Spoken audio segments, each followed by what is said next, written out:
I'm Eric Marcus, and we're back for Season 15 of Making Gay History.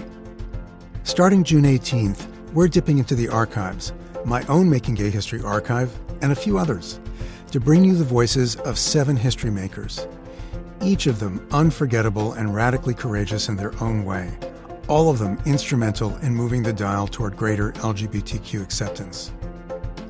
Their testimonies will take us from the 1920s through the 1980s, with stories that shed light on landmark events in gay history, the life of early LGBTQ communities, or their own journeys of self-affirmation. First up is a 1957 interview with Christine Jorgensen, who became a global media sensation when news broke that she had undergone gender-affirming surgery. She wasn't the first to do so, but it was through Jorgensen that the existence of transgender people first entered the national conversation. Christine, do you think the time will ever come when people will think of you as Christine Jorgensen, photographer, or Christine Jorgensen, actress, and not as Christine Jorgensen, woman, formerly man? No, Mr. Russell, I don't think the time will ever really come when Christine Jorgensen, formerly a man, will ever be forgotten. Should any event come up in my life, such as my marriage or even my death, the newspapers would have a Roman holiday and rehash the whole past. But the strange part of it is that the people who know me a very short time, and they forget about the past. You'll also hear from Mabel Hampton, a performer and domestic worker who lived as an out lesbian in New York City from 1920 until her death in 1989. Her recorded oral histories provide a rare first-hand account of queer life during the Harlem Renaissance, of attending word-of-mouth parties, rubbing shoulders with the era's most celebrated entertainers, the jargon, and the dress codes. And in those days, people, if they seen you too much with low-heeled shoes on, they think you were queer. They were right. See, and they were right. But that didn't stop me from wearing them. And now this, because I know some people that ask me, you wear low-heeled shoes on them? Yes. I said, because my feet's bad. We'll also feature my interview with one of my heroes, Congressman Barney Frank, who recently died at the age of 86.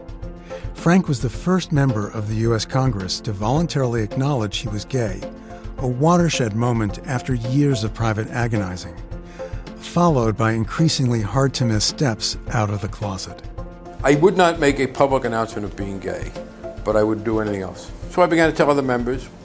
I was asked at this meeting at the Kennedy School. I spoke to the first meeting of the gay group, the public meeting. Congressman, are you aware that many gay people are upset when prominent people who are gay are asked about that and avoid giving a direct answer to the question? I waited about 30 seconds and I said, you have to forgive me, I'm trying to think of a way to avoid giving a direct answer to that question. And that was in the paper. I mean, I don't know if people knew or didn't know, or you know, I mean, I was introduced at one point as a good friend of the community, and I said, well, I thought that somewhat understated the connection. It was my strategy was of leaking myself out.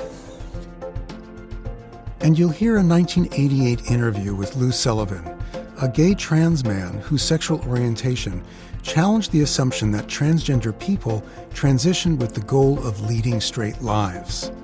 A misguided assumption that at the time was held even by professionals who specialized in trans issues.